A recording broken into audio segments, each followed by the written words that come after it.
Gene was a friend and a wonderful actor, and retired too early, but he just did some lovely work, and that was one, the conversation. For years, Gene Hackman was one of Hollywood's most respected yet elusive figures, a man who dominated the screen with raw intensity but remained an enigma off-camera. Death for Mr. Gene Hackman, aged 95 years. He built a career on ruthless perfectionism, but behind the accolades and towering performances was a man tormented by his own demons. Now, in a shocking revelation, his longtime friend and fellow actor Robert Duvall has finally broken his silence on Hackman's troubled life and mysterious death. And the truth? It's not what fans were expecting. Duvall's words paint a picture of a man who, despite his talent, was consumed by rage, solitude, and an inner war he never won. A tormented soul. Robert Duvall and Gene Hackman's friendship spanned decades, but it was never the kind of relationship built on warm exchanges or nostalgic reunions. Their connection was forged in struggle, two actors desperate to make it, surviving off scraps while perfecting their craft. From the moment they met at the Pasadena Playhouse in the 1950s, Duvall recognized something different in Hackman. There was a fire in him, an unrelenting force that made him both captivating and volatile. Even as a young actor, Hackman carried an unspoken burden, a simmering intensity that never allowed him to settle. When Duvall finally broke his silence about his late friend, his words painted a tragic picture. He was a tormented guy, always into his own space, his own thing. It wasn't just a personality quirk, it was a reflection of something much deeper. Hackman wasn't just driven, he was consumed. Every role he took on was an extension of his own internal battle. His obsessive nature meant that he didn't just act, he became. He demanded perfection, not just from himself, but from everyone around him. If a director hesitated, if a co-star didn't meet his energy, if the atmosphere on set didn't feel right, Hackman would explode. His temper was legendary, earning him the nickname Vesuvius because he could erupt at any moment.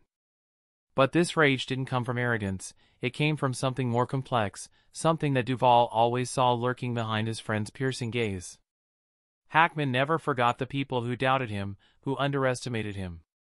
He carried those memories with him, using them as fuel. But they also became chains around his neck. His success never felt like enough.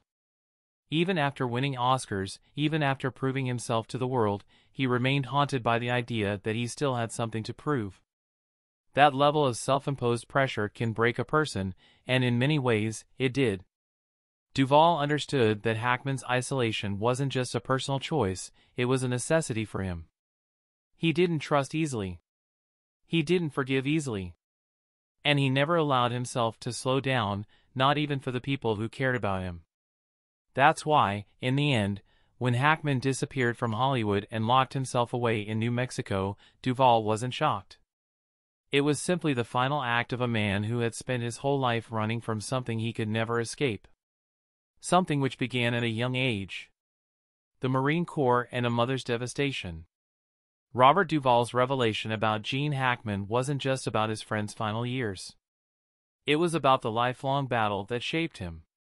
Hackman wasn't just a man with a temper, he was a man forged in hardship. That hardship started long before Hollywood. The world saw him as a towering figure of strength, but beneath that was a young boy who had learned far too early that people leave.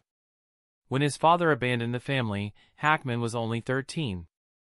It wasn't just a wound, it was a defining moment that shaped the rest of his life. At just 16, he lied about his age and joined the U.S. Marine Corps. It was a desperate attempt to reclaim some form of control over his life, to create a sense of belonging that had been ripped away when his father walked out the door. But in doing so, he left another wound in his wake, one that never truly healed. When Hackman's mother learned of his enlistment, she was devastated. It wasn't just that he had left, it was how he had done it. How suddenly he had vanished from her life, just as she had lost her husband. The emotional impact was severe, and those close to the family later described it in stark terms. He killed her, Duvall said. Not literally, but emotionally.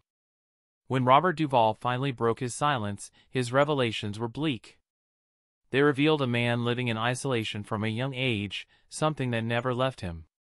Duvall revealed it was rare for Gene to talk about his upbringing, but through snippets he shared over the years, it was clear to see that it had a profound impact on him and shaped him into the man who wanted to fight against the world.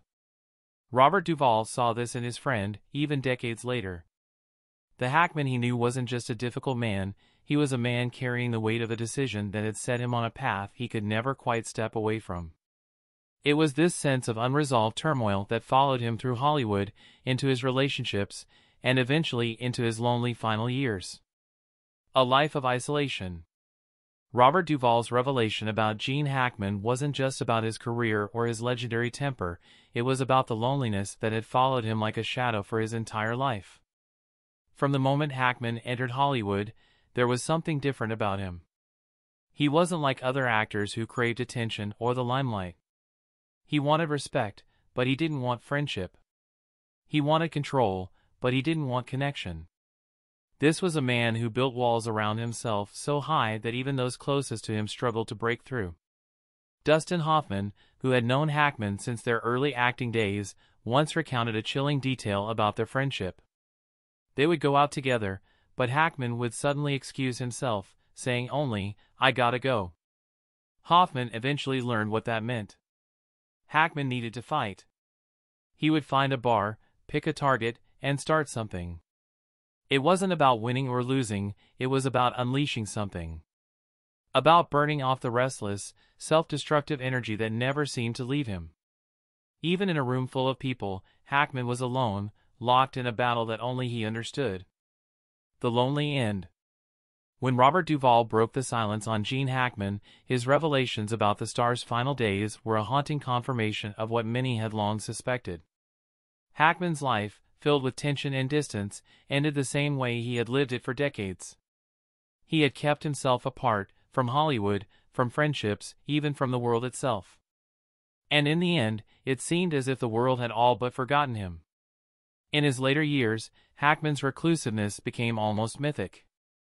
Unlike other retired actors who would occasionally surface for interviews or tributes, he refused to engage. There were no red carpet appearances. No memoirs. No reflections on his storied career. Then came the news that stunned those who still remembered him. Hackman had been found dead in his home, alongside his wife and one of their dogs. The most unsettling detail?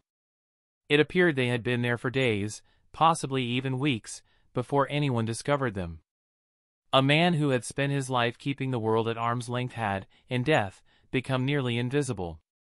The final revelation. Robert Duvall's final words about Gene Hackman are perhaps the most heartbreaking of all. His silence over the years wasn't just out of respect, it was because the truth was too painful to face. Hackman had spent his years chasing something, greatness, recognition, perfection. But in the end, it had all come at an unbearable cost. When Hackman turned his back on Hollywood, many assumed it was a peaceful retirement. But Duvall's words suggest something else entirely. Hackman didn't retire, he disappeared. And when death came, it found him in silence, in solitude, in a world he had built to keep others out. Do you think Gene Hackman struggled with fame? Do you think he felt lonely and isolated? Let us know your thoughts in the comments. Thanks for watching. We'll see you in the next video.